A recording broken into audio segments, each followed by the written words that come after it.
Good morning, everybody, and welcome to this Monday's episode of Trending. I'm Jamie. And I'm Gareth. Today's show, as always, is brought to you by Red Life Therapy. For healing at a cellular level, head over to redlifedevices.com and use the code Ickonic for 10% off. There is a free webinar explaining how the technology works. It's coming up in the coming days, and there's a link to that in the description below. Morning, mate. How you doing? I'm all right, mate. Happy Hopium Day. Yeah, absolutely. It's the day that we've all kind of, as soon as the turn of the year has come, we've all been looking to, isn't it? That this is when things are going to start getting interesting. This is when it's really going to heat up. We're obviously talking about Trump's inauguration day over in the States, which I believe is around 5 p.m. UK time over here in Europe. So what are you expecting from this, mate? Well, I don't trust Trump, obviously. Not just because of who he is and who he's backed by and who he's funded by, but because he's been president before. Yep. And, you know, he is Papa Warp Speed, whether people, you know, like to admit that or not. What I think will happen, Jay, is I think there'll be some good stuff at the beginning. Because I think if he comes in and is just, you know, straight away reneges on everything, then there will be some kind of backlash on that. But I think if he comes in, does some good stuff at the start, that's going to buy him enough for him to then implement things that he wants to do that aren't so great for us. The thing is, though, with it being a second term, is if there is backlash and if there is a response to him, a negative one, because he does what they're going to do. He's in there for 4 years and he's not got to get re-elected. He's not got to worry about that. So therefore, what's stopping him just going, you know, warp speed straight away? That's the thing with second term presidents is, you know, you can't run again. So you just leave it all on the table. Does it work like that, though, in terms of if they're not concurrent? Yeah. You can only have two Okay. terms as the president, yeah. Okay. So what are you thinking then? Well, I wouldn't be shocked if you look at what's happened already, what he's already come out and said, what we've already seen, the people he's already been seen mixing with at Mar-a-Lago, you know, your Bezoses, your Zuckerbergs and so on. The fact that those two plus Musk are going to be sat next to him at the inauguration, that's the clearest representation of what a technocracy would look like. Yeah. You know, the fact that all of that's happened already before he's even in power, I don't think he's going to, you know, waste any time, mate, to be honest. I think if you look at the whole Agenda 2030 idea, which is what's been, you know, written about and spoken about as a plan for this cult for so long, Trump takes you up to 2029. Obviously, Starmer here takes you up to 2030. Although at least here, there is a, you know, if the backlash gets so big, there is the opportunity for an early election in the presidency. That doesn't happen. So, you know, he's there till 2029. I think it's a case of, like, you know, you were talking about last week with the ceasefire being delayed a few days, was get everything done before it comes in. I see that being Trump. Get as much through the door in the next 4 years as he can, to the point that whoever comes in after, even if they were the good guy, which they're not going to be, are they, can't really go back on it. That's, yeah. I think that's his remit. Well, I think, yeah, you may well be right in the sense that by framing him as anti-establishment, draining the swamp and stuff like that, you've got like Dad talks about, you've got the pushbackers on side. So those people that had Kamala won and pushed forward with the agenda would have been kicking right off. Yep. They kind of look the other way with Trump. And we've seen that a lot, actually, over the last, you know, few months since he was, you know, won the election. You know, when he's been doing things like meeting with Bill Gates or whatever, there's been, it's 25D chess and all that sort of stuff. You know, people are trying to make excuses for him. I mean, the 200... I mean, it's interesting because some places are saying 200 executive orders. On the radio this morning, they're saying 100. It's quite a big difference. But even if it's 100... Still a lot. It's still a lot, yeah. 100 executive orders, say it's 100. In his first day, I mean, I'd like to see what all 100 of those are. Well, yeah, because they're only talking about 2 or 3 in the press as the big ones. Like, you know, the pulling out the Paris Climate Change Agreement, which he did the first time, but didn't really change policy much in America. Something to do with the border as well. The end of birthright citizenship, which I was reading. And, you know, you pointed out there's probably going to be quite a few associated with Israel. There'll be a bucket and load. one of the interesting ones, which I tweeted about before we started the show, which we were chatting about back in the office, is it's going to release all the secret JFK files, apparently, you know, like he did in 2016. Last time. Yeah. Redacted. A page of redacted. But he said all. Which I think, you know, we don't trust anything that he says. However, that he's got to then go back on that and justify why he can't go back on that. And I think what's interesting here is, what if he does release all the files, but they're not the real files? Because the real files would massively implicate Israel, as we all know. Yeah. However, they're not going to do that because Israel owns Trump completely. And as we're seeing, he is the most pro-Israel president he was in the first time. His own words, Jay. Yeah, he was the first time, and he will be again. So he's certainly not going to release anything that's 1, damning, 2, embarrassing, or 3, makes people question whether they are the greatest ally of America. So would it shock you if they release something that points the finger in a different direction? No, it wouldn't.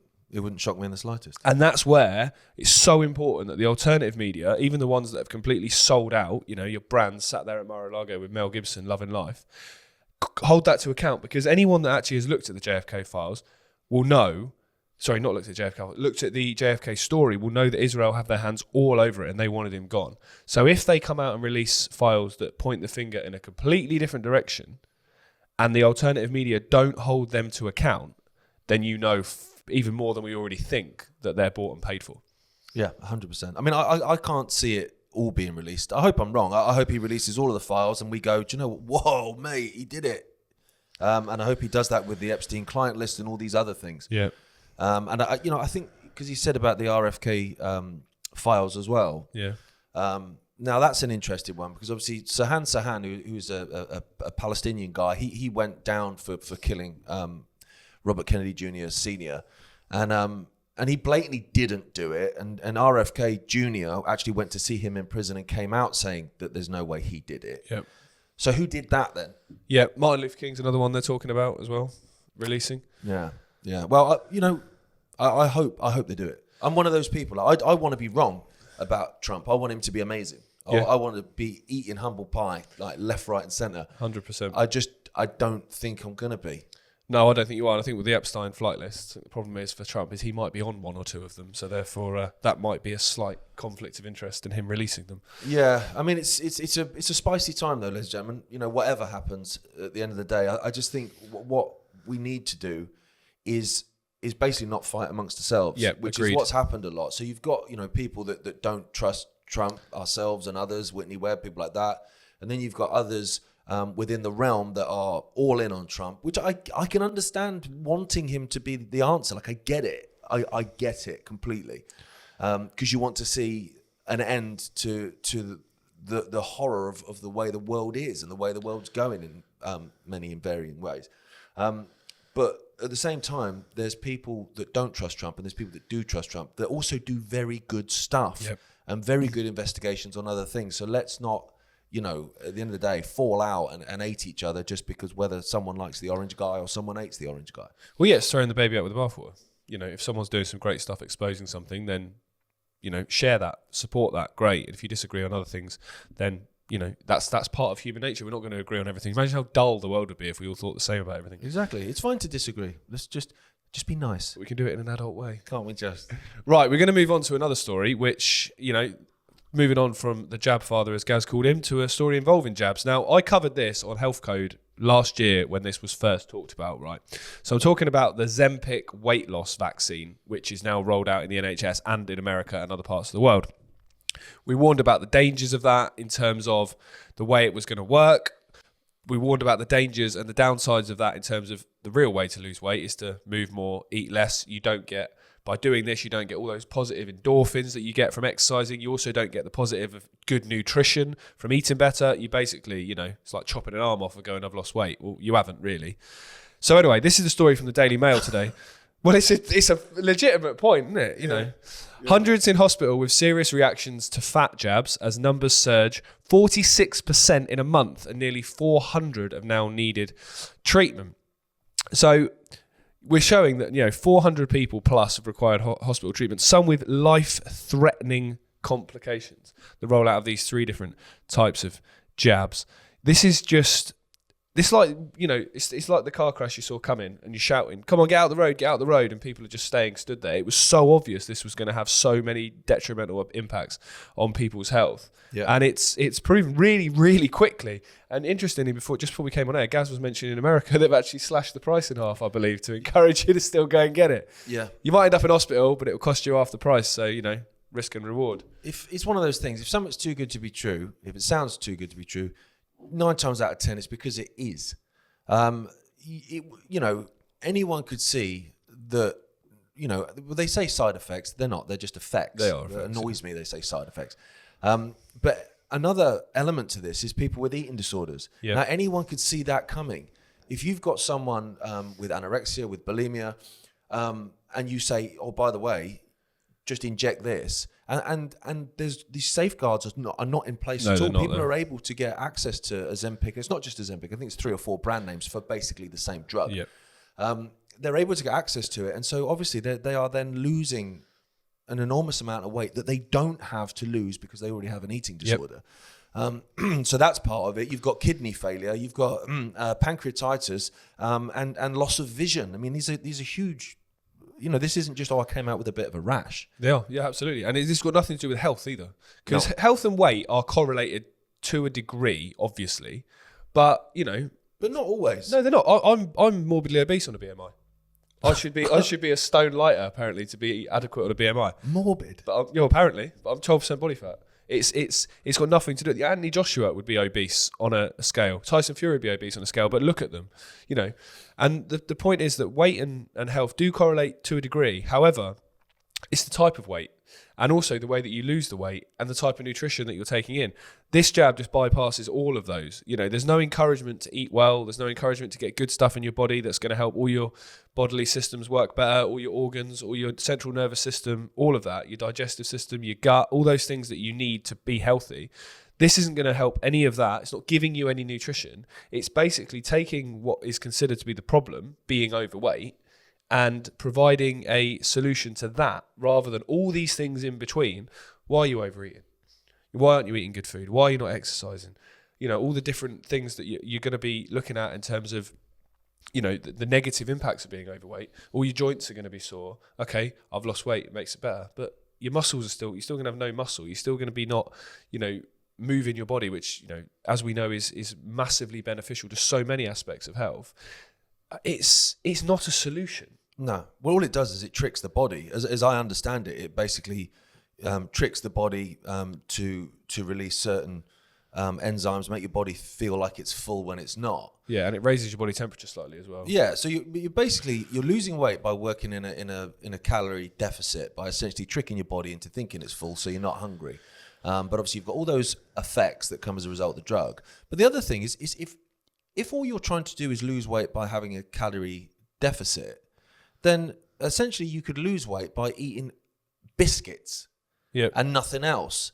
But that's not doing anything for your body. You might go, oh, you know, I've lost a stone in a month. Yeah, you've probably lost 10 years off your life as well, because what's going on inside is horrendous for you. Well, it's not good. Anything that's massively promoted as a wonder drug, as a cheat, a way to cheat the natural order of things, is never good news.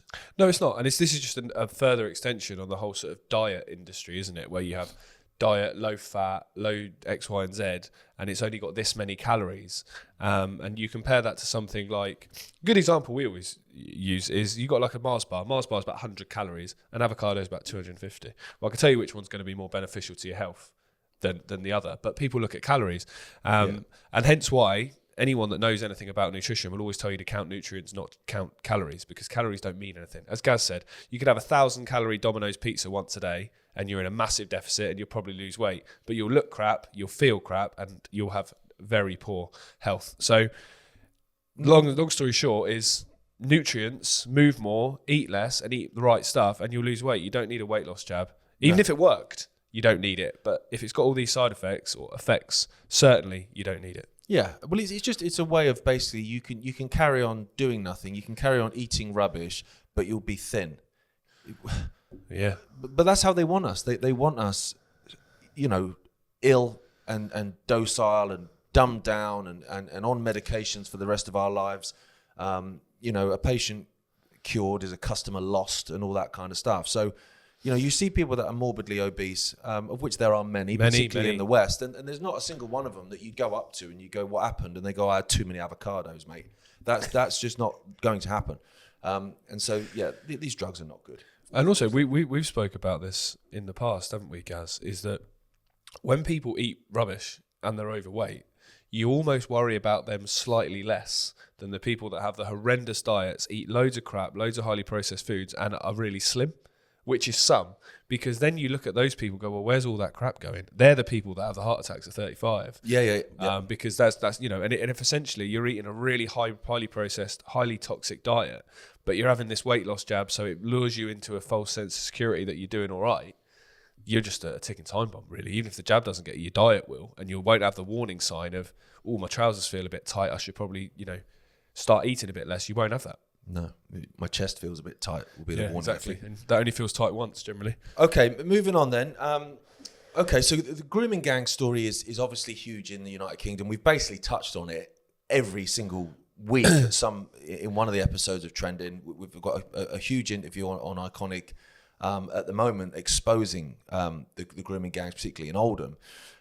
So this story broke a couple of days ago, and it kind of blows my mind really, because this story is from the 1990s, right? So this abuse happened in the late 90s, and these people have been held accountable.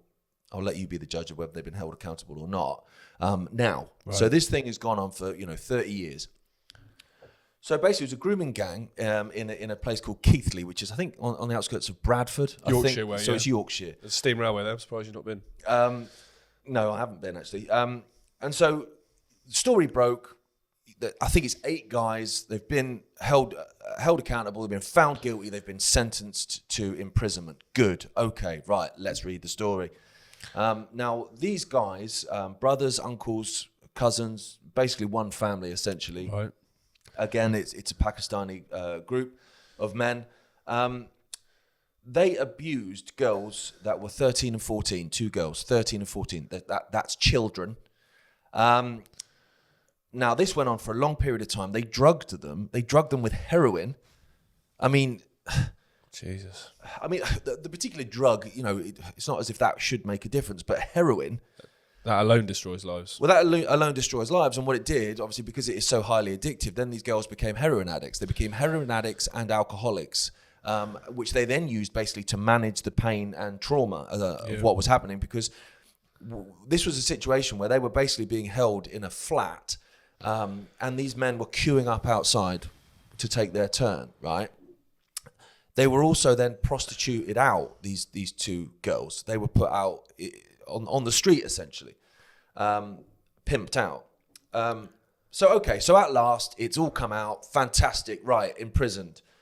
There's varying sentences. The highest is 14 years in prison, right? So you look at that, you go 14 years. 14 years is a long time, not long enough. I'd personally be firing them out of a cannon into shark-infested waters. But 14 years, okay. Then you look at the rest of them, and it just drops dramatically. Yeah, it does, right? We're talking 4 years, most of them. And then this one, he got the lowest. So this is why I'm covering him. So Sajid Mahmood Khan, 45, from Keighley, is jailed for 3 years for rape. This is BBC. 3 years for rape. So he's out in 18 months probably then. So you go, okay. So for context, after the Southport stabbings, obviously people went onto social media and they tweeted some stuff that was a little bit spicy. One of them was called Lucy Connolly. Now, she's a childminder who was married, I think, to a counsellor, a Tory counsellor. She tweeted basically, along the lines of, burn the migrant hotels with them in it for all I care. Now, it's not a very nice thing to say. It's not a bright thing to say. And she deleted it and apologised very, very quickly when she realised that in the heat of the moment of these 3 young girls in Southport being murdered, she, wrote something stupid, very stupid, deleted it and apologised. Okay, so she got a slightly higher sentence in prison, just over 3 years, for a tweet than this guy, this complete douchebag, got for rape. I can't compute that, mate. Now, I can't compute that. People will say 2-tier justice, 2-tier care. People, that's a lazy... Mate, can I give you a bigger example than going to prison for over 3 years for an ill-advised tweet compared to going for 3 years for raping a child? I mean, honestly... And so you look at this and you go, right, okay, so the grooming gangs, right, the Labour Party, they obviously didn't want an investigation. Then they've been hoodwinked into it and kind of pressured into it essentially by public pressure. And, not a fan of Elon Musk, but he would have helped with that. It's going to be a whitewash, of course it is, just like Operation U-Tree and all these other child abuse investigations. But you look at it and you go, okay, there is an investigation. Okay, so what will come out of that investigation? Well, maybe you'll find some people guilty. Well, that's a good thing, isn't it? Well, not if they're getting 3 years for rape. It's not. No, it's not. What's the point? It's disgusting. They should have life without parole. And the rest, mate. Honestly, chuck them in the sea, a lot of them. And one thing that's interesting actually today, I forgot to mention, just on this, the counsellor that said about slitting the throats of anyone, his trial's today. His trial and sentencing is today. And there's another person who was involved on the sort of kill everyone that's protesting against this. Their trial's today as well. Well, that will be interesting to see how that is. Because he literally called for the death of anyone who was protesting. Slit their throats, he said, and we'll put that video in. They are disgusting, nasty bastards, and we need to cull their throats and get rid of them all. You can see that, and you can see how the pathetic virtue-signalling woman next to him, who hands him the mic, sort of feels a bit, and then goes, yeah, fuck off, idiot. Sorry for swearing, but that's absolutely disgusting. It's such a disgusting issue that people are even debating it. Yeah, it's extraordinary. Okay, so moving on. This is your story, Jay. I mean, the digital pound. It's just another step down the road, isn't it? It is. Well, central bank digital currencies and digital currencies in general have been long planned, as part of this cult. Hence why we've seen a war on cash. We've seen massive incentives to not use cash, and more places going contactless. It's clear a digital currency is much, much easier to control. It's much, much easier to regulate if you're the system. If your card doesn't work, what are you going to do? And that's today if your card doesn't work. At the moment, you can still pay cash. And anyone that is remotely skeptical about the system, like the viewers of this show, will probably have some cash they keep anyway, and will do everything they can to keep cash alive and pay cash for various different reasons. One being, simple one, your 20 quid, when you hand it to somebody else, it's still worth 20 quid. If you pay on card, they've lost 2% of that to the card issuer in a transaction fee. So after only a few transactions, that 20 quid is in the hands of the system. It's not in the hands of anybody else. And also, cash helps, stop being tracked. Essentially your bank statements, which if anyone thinks online banking is secure, I think you're very naive. They can see it all. It's basically a tracking device of where you've been, where you've spent your money, what you've spent your money on, and all of those sorts of things, which can definitely be used against you. But anyway, a digital currency, which I believe Bitcoin is a stalking horse for it. I believe it's got people invested in the idea of a digital currency. This is just one step further, which is a central bank digital currency. And this is talk here of the digital pound here in the UK. It's supposedly now gone past a consultation and response phase, and it's the beginning of the design phase. So post 2023, 135 of the world's 197 nation states are developing a central bank digital currency. In countries like Japan and Canada seem to be the two that I've seen most that are the most advanced. Yeah. Which, Japan is one of the most advanced technological countries anyway, so that's no surprise. This to me is just a bigger way of controlling people financially than they already do, because as we've spoken about, as many people have spoken about, the idea of the social credit system, the idea of an allowance that you are given by the state, and it won't be enough for you to ever break free of the state. It's enough to keep you just about surviving if you toe the party line. A digital currency makes that much easier for them to do that, doesn't it? Yeah, and it's one of those things, again, that's being sold as convenience, as all these things are. Just this week, same in the UK, because everything's coming at once. It's now, you can use a driving license on your phone now, so you can have a digital driving license. Bearing in mind, it was, I think 2 weeks ago, you could use ID digitally. So for young people that can't possibly go, there you go, mate, to get into a pub, now they have it on the phone, which you still have to get out your pocket anyway. But it's sold as convenience. Yep. And of course, what you'll find is the period of time between it's possible to do this online to you have to do this online is not that long. No, well, you look at now, we talk about money, you look at banking. I remember when banking apps first came out, I was like adamant, I don't want one. I don't want my banking app on my phone for various reasons. One, I was about 18 at the time, and I was like, if I'm drunk on a Saturday night, I'm going to probably spend money I don't have. And secondly, I could lose my phone and you've lost access. Yep. Also, if you've got your banking app on your phone, here's a knife, here's a gun, transfer that money to me now. that sort of thing does happen and has happened many times. But now, literally, you can't have a bank account really, and certainly you can't see what's going on unless you have one. No.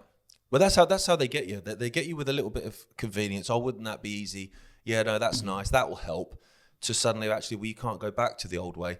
And there's been lots of attacks on cash. COVID was a big one, actually, and I think people forget that element of COVID, that actually it supposedly spread the virus. So cash was described as a vector of disease. It was it just wow. Lots of places stopped taking cash throughout COVID using the vector of disease as an excuse. So what that did is that sort of prepared people to get people. They get used to things in the same way they got used to staying in on the weekend and not going to pubs and obviously killing the hospitality trade. But that was another thing people got used to. They got used to not using cash anymore. I haven't used cash for ages, actually. You have that, I hear people say that all the time. And also a lot of places that stopped doing cash through COVID then didn't start again. No, and there's a simple reason for that is obviously I grew up on the Isle of Wight. We lived there for a long time.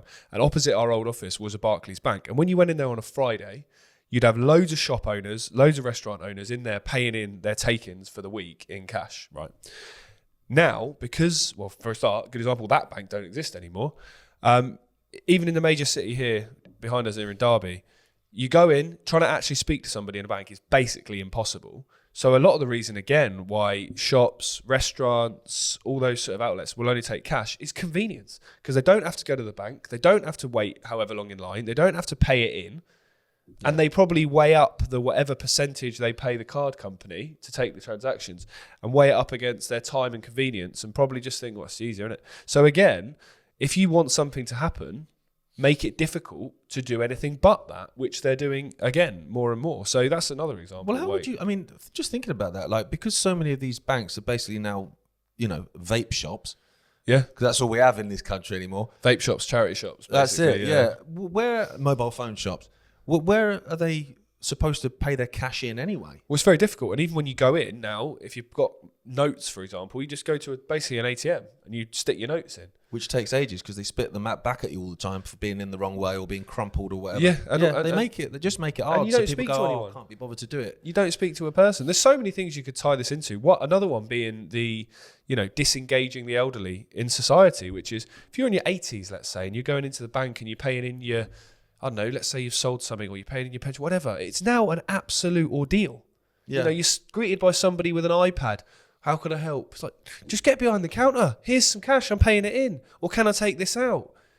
But, instead, it's so complicated now. But there used to be a social element to it, in terms of, I think that's why, maybe older generation that maybe don't have that, they don't go out and do that much stuff. So actually going out, with a little post office book or whatever, taking their cash out to give to the grandkids and that kind of stuff. That was, they'd come in, everyone would know your name, all right, Julia, how are you? Yeah, I'm good, thanks. How's the leg? Yeah, still gammy and all that sort of stuff.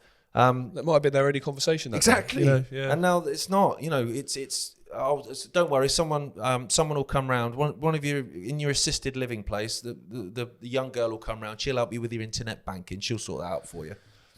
Yeah, no, it's all part of the agenda to make everything online, because then, it's much more difficult to do anything that isn't involving technology. And if everything's online, it's a lot easier to control. Everything's tracked. Everything's tracked. You mentioned earlier, everything you buy, they will know every single transaction you've ever made, which means they'll know, how many bits of red meat you've had this week. And then suddenly you try and pay for some more. I fancy steak 4 days a week this week. Yeah, I'm having a laugh, son.